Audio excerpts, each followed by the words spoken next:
Here's a study by Norrell A. London. It says, in Trinidad and Tobago, the curriculum was designed with the intention to promote obedience, order and punctuality.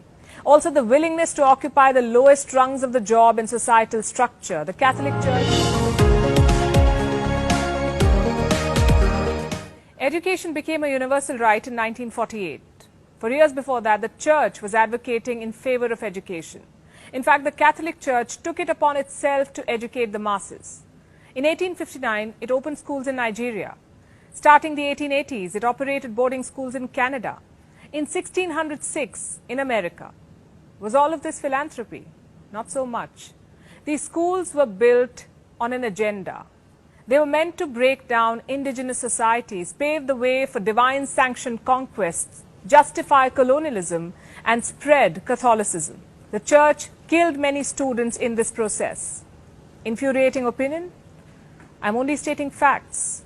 Hello and welcome to Gravitas Plus. I'm Palki Sharma Upadhyay. In May, the remains of 215 children were found in Canada, in South British Columbia to be specific. These remains were of students of the Kamloops Indian Residential School. It was Canada's largest residential school. It was run by the Catholic Church. At least 500 indigenous students lived in this school at any given time. How did some of its students die? You'll soon find out. In June, 751 unmarked graves were discovered. This time it was near the Marieville Indian Residential School. This school too was controlled by the Roman Catholic Church. How did some of its students die? In June again, the remains of another 182 people were found. This was near the grounds of a school called St. Eugene's Mission. This school too was controlled by the Roman Catholic Church. Why were human remains found in its grounds? In July, 160 unmarked graves were found. It was near the Cooper Island Industrial School. This school too was operated by the Roman Catholic Church. All of these were Canada's residential schools for indigenous children. At least 70% of these schools were operated by the Roman Catholic Church. The fund came from the government. The church's responsibility was to assimilate indigenous children into the dominant culture. How did the church do that? By destroying their cultures and languages.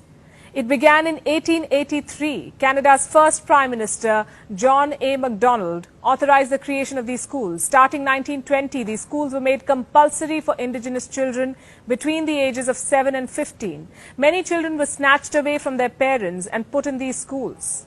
What happened once they got to these boarding schools? Children were stripped of all things associated with their native culture, from their language to their religion to their long hair, a source of pride for many native people. It was cut short. They were not allowed to wear traditional clothes. They were forced to speak English or French. If they spoke their native languages, they were punished, beaten, shamed, deprived of food. Most of these children were forbidden from meeting their parents. This was their punishment for being native. These children were told that they were dirty Indians. Their rooms were poorly built, poorly heated. The students did not have access to trained medical staff. They were often physically and sexually abused. Many of these students ran away. At least 6,000 of them died. How did they die? No one knows. Many of their bodies never returned home. The parents were informed only after the burial. By 1945, the death rate of children at Canada's residential schools was 5 times higher than the rest of the school children in the country. These children who died were all from indigenous tribes, the First Nations, the Métis, the Inuits. What happened to them was genocide. It's a term that's normally associated with Hitler or Xi Jinping's China. Well, the church too is guilty of genocide, of cultural genocide, of killing indigenous children, scarring thousands of others for life. Who knew about it? Everyone. Would you believe it?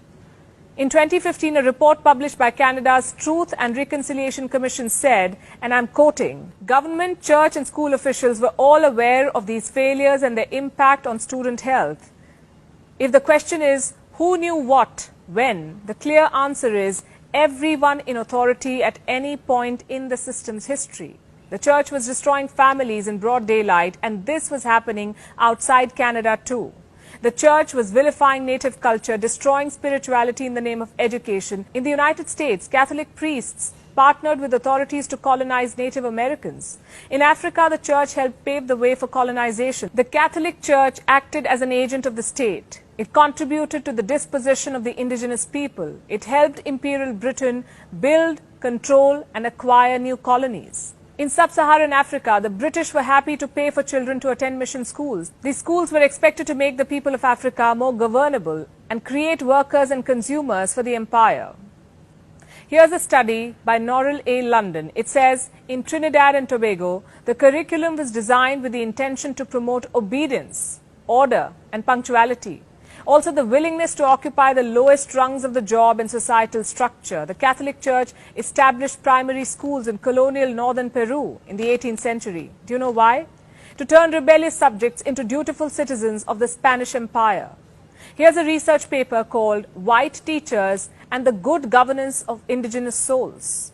It argues that in southern Australia, missionary education was aimed at securing a racial hierarchy. Students were repeatedly schooled on white hegemony.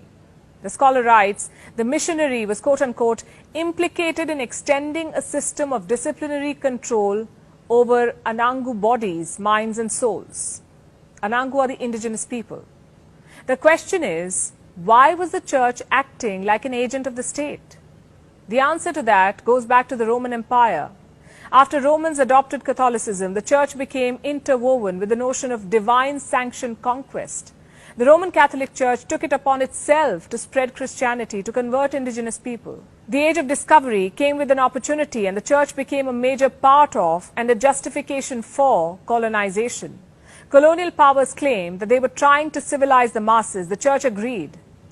I'm not saying the Catholic Church has zero contribution to education. It has helped set up schools in third world countries, made education affordable in developing countries. In many cases, especially in Africa, missions set up formal schools even before governments did. But all of this was not without vested interest. Let me give you some more examples.